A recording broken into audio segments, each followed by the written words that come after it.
Messages పంపిస్తున్నారు. ఏమని? అసలు పాల్ గారికి కన్నా మించిన ప్యాకేజ్ స్టార్ ఎవరున్నారు? అసలు పవన్ కళ్యాణ్ గారిని ప్యాకేజ్ స్టార్ అంటున్నారు. అసలు 20 నిమిషాల్లో కూడా పాలన బాగాలేదు అని చెప్పి అంటూనే జగన్ కన్నా చంద్రబాబుని పవన్ కళ్యాణ్ ఎక్కువ టార్గెట్ చేశారు. ఇదంతా జగన్ నుంచి మీకు అందిన ప్యాకేజ్ అని అంటున్నారు.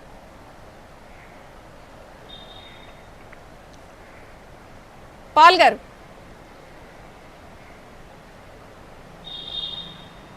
పాల్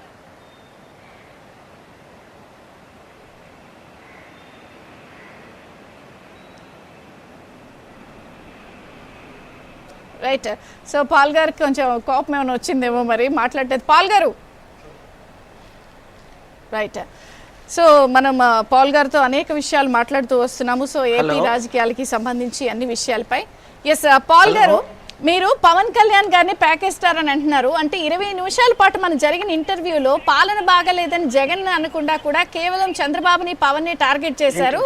సో మీకు జగన్ దగ్గర నుంచి చాలా పెద్ద ప్యాకేజ్ ముట్టింది అని పవన్ అభిమానులు అంటున్నారు. ఏం చెప్తారు? అందుకే మీరు వైజాగ్ నుంచి జగన్ గారి ప్లాన్ ప్రకారమే అక్కడ పోటీ చేస్తున్నారని ఏం చెప్తారు?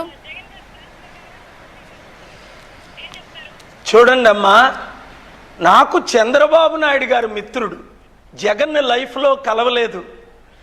జగన్కి వ్యతిరేకంగా 2009లో సోనియా గాంధీ, అహ్మద్ పటేల్కి చెప్పి ఆయన్ని ముఖ్యమంత్రి చెయ్యొద్దు అని రోషయ్య గారు పేరిచ్చింది నేను. చంద్రబాబు నాయుడు గారికి అందరికీ తెలుసు. 2012 బై ఎలక్షన్లో నన్ను జగనే అరెస్ట్ చేయించాడు, కిరణ్ కుమార్ రెడ్డి కలిసి 7 రెడ్లు.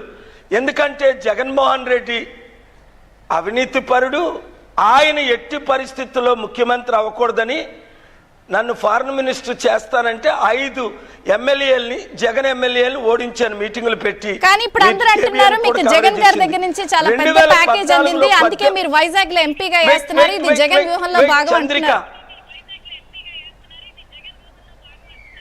చంద్రిక 1 మినిట్ నన్ను కంప్లీట్ చేసింది. 2014లో కోట్ల రూపాయలు ఖర్చు పెట్టి నా సొంత డబ్బు 18 మీటింగులు పెట్టాను. చంద్రబాబు నాయుడు గారికి ఓటేయమని 3 ట్రక్కుల్లో జనాలు వస్తే జగన్ను ఓడించింది 5-7% అని టీడీపీ వాళ్ళు అన్నారు. 0.5%తో గెలిచారు చంద్రబాబు నాయుడు గారు. మీకు ఉదాహరణ ఇస్తున్నాను. 25 సంవత్సరాలు ఎమ్మెల్యేగా చంద్రబాబు నాయుడు గారు ఉన్నప్పటి నుంచి 2014 వరకు చంద్రబాబు నాయుడు గారికి ఓటేయమని ఏనుగుల పెద్దిరెడ్డి వైస్ ప్రెసిడెంట్, చంద్రబాబు నాయుడు గారు జనార్దన్ ఎమ్మెల్సీ నా మీటింగ్లు ఏర్పాటు చేశారు. డబ్బులు నేను ఖర్చు పెట్టాను. ఏ రోజు కూడా జగన్కు ఓటేయమని ఈ రోజు ఒక్కసారి అనలా. ఇదంతా దుష్ప్రచారం, ఎవ్వరూ చేయట్లేదు. పవన్ కళ్యాణ్ ప్యాకేజ్ స్టార్ గనుక చిరంజీవి పవన్ కళ్యాణ్ ప్రజారాజ్యం పెట్టి 2008లో